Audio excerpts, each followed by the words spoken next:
Hey everyone, in this video I'm going to show you how to hike to San Diego County's second highest peak, Cuyamaca, which is right behind me over there. And we're about an hour east of San Diego. It's kind of remote, but not too hard to get to. And if you want to get up to the peak, you could actually just walk up a paved road, but what fun would that be? So instead, in this video, I'm going to show you how to hike up there, basically on a trail, do a little loop. When we get to the peak, we can go down the road or go back the way we came. Either way, I'll talk about those options along with the parking info and all of the logistical stuff on Hiking Guy. So just search for Hiking Guy, Cuyamaca Peak, and the spelling of that is right here. It doesn't sound like it's spelled, so make sure you spell it right, and you will find the full guide for that. So check that out, and as you're watching the video, if you're liking it, if you find it fun, helpful, useful, whatever it might be, if you could hit the little thumbs up button, it helps me out a ton, so thank you, and thank you for all of your support. I could not make these guides without you, so thanks for that. But anyway, let's hit the trail. After I show you how to hike up there, I'll show you what the hike looks like on a 3D map, so let's boogie. All right, so from the parking area, you're just going to kind of go down a little bit here to the Azalea Glen Loop Trail, and it's pretty close. I'll talk about where exactly it is in the guide. And you'll see there's a trail board. It's all really well marked and well laid out here. Now the beginning is very pleasant and flat. You're going to go along this fence. You're going to go through some oaks and trees. There's a little amphitheater on the right. Overall, a very easy trail, and you'll be sharing this part of the trail with people who are just doing this Azalea Glen loop hike. We're going to be on this trail for a while, but we're not going to take it all the way to the peak.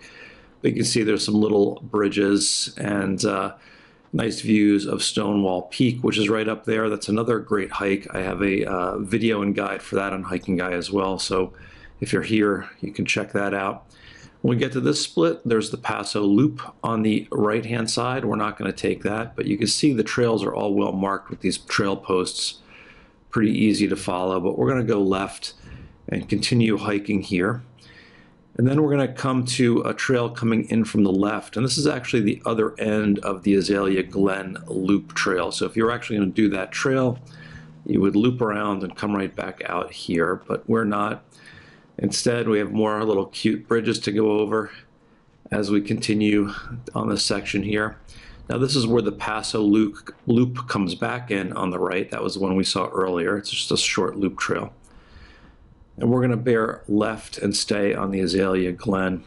Now you can really see all of the fire damage here. This is from the Cedar Fire, which was almost 20 years ago. But it really devastated this area. It was actually the biggest wildfire in California for quite a while as well. Not anymore.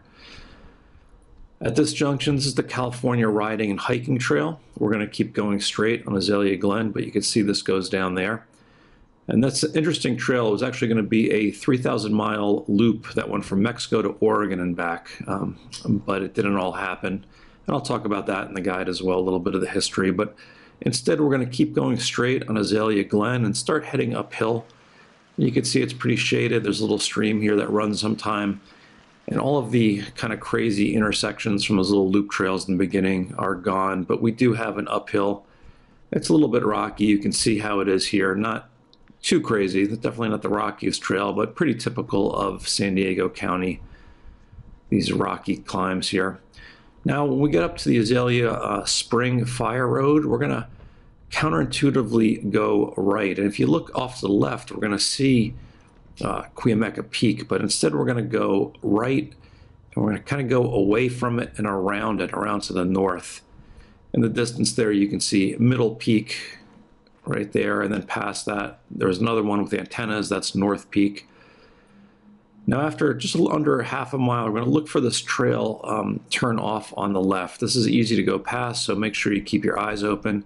But if you head left here, you can see there's definitely a trail, the Conejos Trail, and we're going to start the about 2 miles or so uphill to Fire Lookout Road.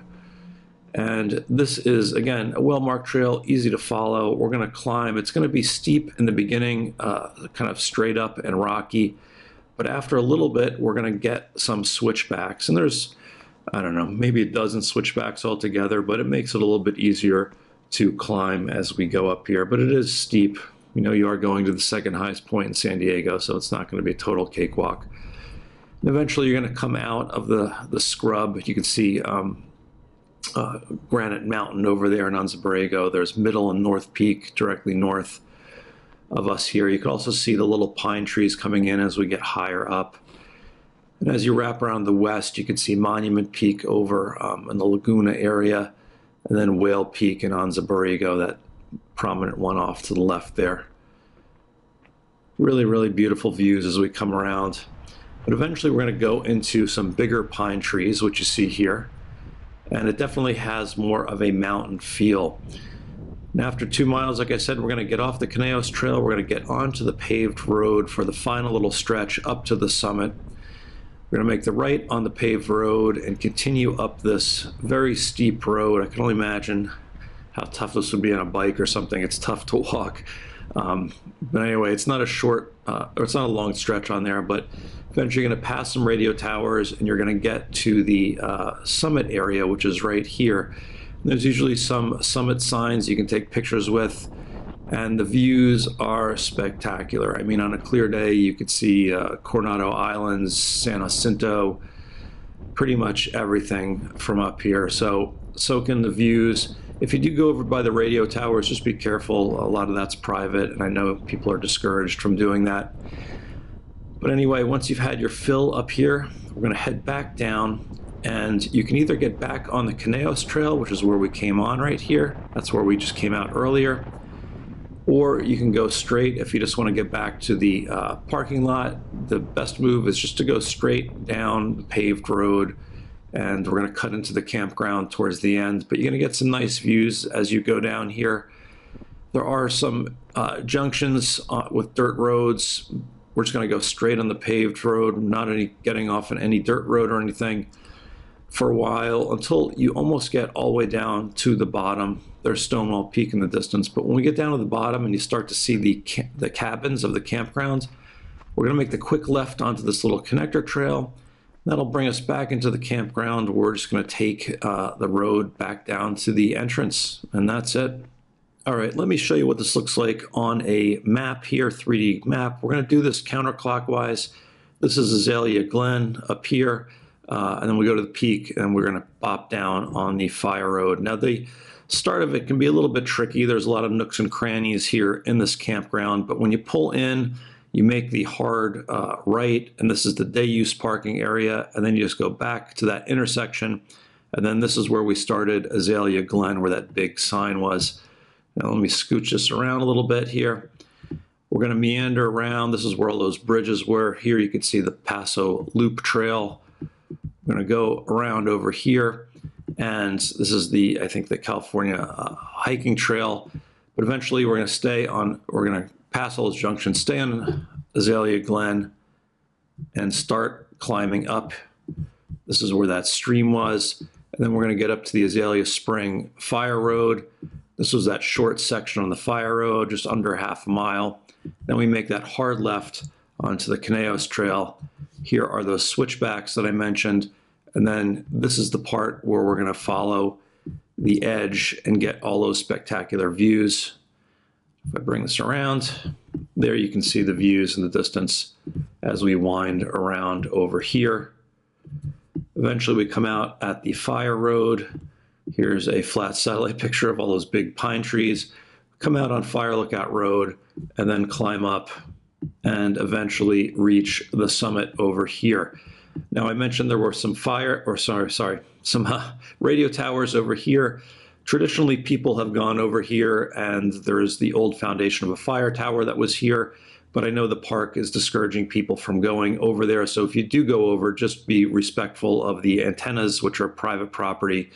But the summit sign was right here, and the view is this, and that's incredible. There's the Channel Islands out there, some of the Channel Islands, but really, really nice. When you're done, we're just going to turn around, go back the way we came.